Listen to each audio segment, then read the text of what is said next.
to, that they can deliver products and services to, or sell advertising for. But it's not just these bloggers that are creating audiences and creating attention. You have, for instance, somebody like Ann Curtis, which has 120,000, who has 120,000 followers on Twitter. That's very interesting as well. It used to be that if you were a celebrity like her, you would have to be on a television show, or be on radio, or be on some kind of mass medium to be able to create advertising value. But now the question is, what is the advertising value of an Ann Curtis by making one tweet to 120,000 fans? Do you think that if she tweeted for a real estate property, that would she be able to sell, to 100 of them or 200 of them? What's the commercial value of 120,000 fans? I think it's very powerful, and it's something that hasn't really been explored. Every Facebook user can instantly publish their thoughts and feelings to hundreds or thousands of friends. That's also a very powerful thought, that suddenly, if you're in a social network, it used to be just about who your friends were, but now it's what you have to share, what do you have to exchange with people. And if you have this content, this very exciting and engaging content that you can share, people are going to respond to it, and people are going to make it. And if you interest and entertain them, you are suddenly a media channel yourself in your own small way. And it doesn't matter whether you're 6 or 64. It's something that you can instantly do. Anything you see on YouTube, Facebook, or a forum site can instantly be amplified to your entire social network. Literally, it's so simple. Every website today has all of these sharing options, all of these linking options, all of these abilities to reach a greater audience than the website that it was on. And what they would love for you to do is to own that content and translate it. Somebody told me that the most important thing that people did on social networks wasn't so much the fact that you were on them and exchanging friends. There was this misnomer that that you were on, that people would participate on social networks because they wanted to interact with people, they wanted to catch up with their friends. The new use of social networks is essentially pagmamayabang. Everything that you forward, everything that you retweet, everything that you share is really an extension of your own personal appearance. The stuff that makes yourself, that goes the most viral, tends to be content that if you forwarded, makes you either say, I found this out first, or makes me seem like I'm cooler than than my peers, or makes me cool. Or increases my reputation. Everyone is kind of like in the business of audience building, whether they know it or not.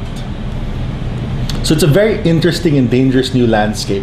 Why do I say it's dangerous? Because if you're the type of person that was scared of sharing, for example, if you were a politician, for instance, and maybe you only wanted people to know you one way, but not another way, this is a very dangerous place to be, because anybody can literally write anything, and it's amplified to 100 people, 1,000 people.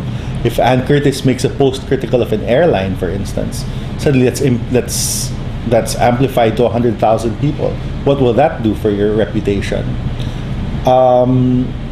I guess we answer that question by first looking at what are the things that we can address.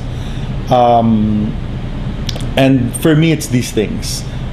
Your online presence is determined by, one is search. Have you ever tried Googling yourself?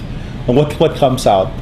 For me, I think I'm a homeless person in the U.S. because I can never, my name, I share a name with some guy who's been missing for the last 20 years in the U.S. and I can never seem to displace this person on Google.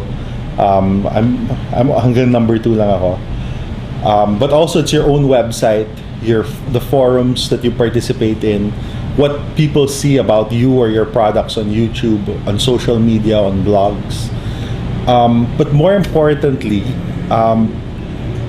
this is something that I think about a lot in my day-to-day job in Havoc. Um, I I think of web marketing really as, or building a presence online, as a real estate analogy. I think of the web, this empty space that the web is I think of it as raw land, and kind of like makes you ask, what spaces do you want to occupy in this raw land?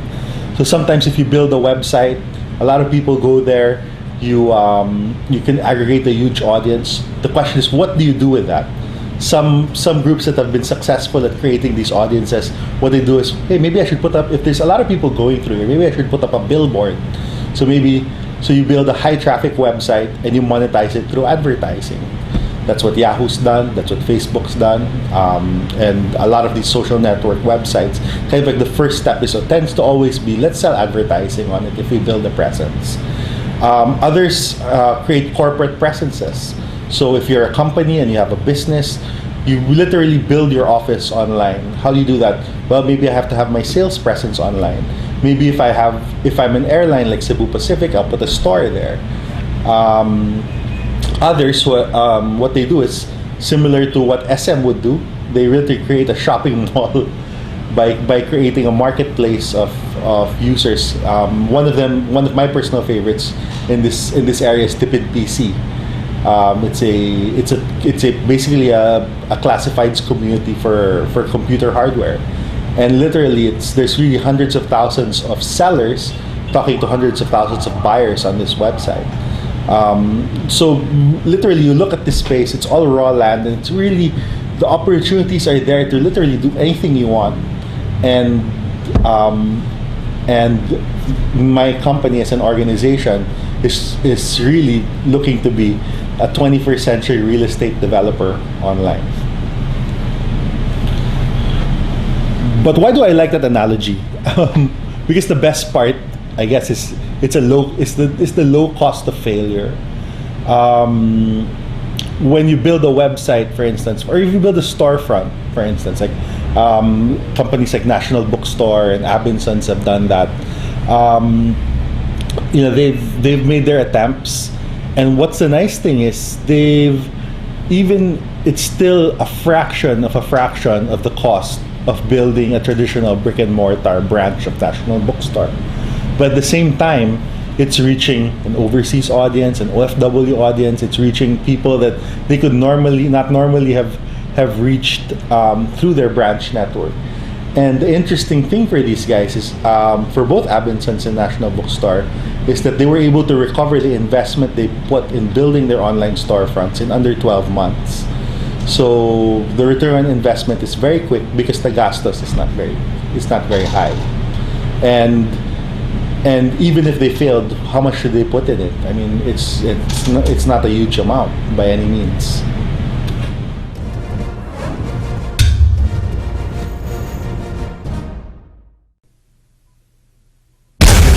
Sa nakakapamaluktot na headache at pain, ito sa wakas ang sagot. New Medicol Advance. Meron itong IV fluid. Dissolved na to, kaya mabilis ma-absorb.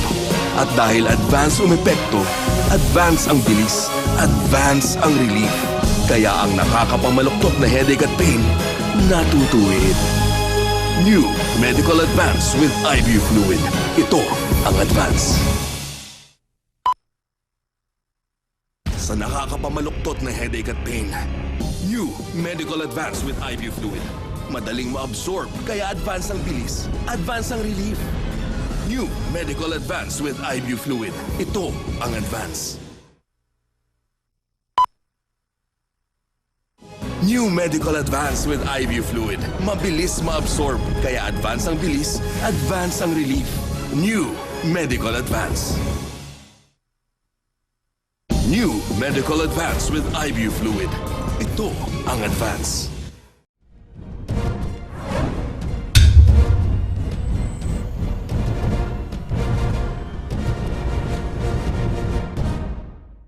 The Philippine web is largely an empty space.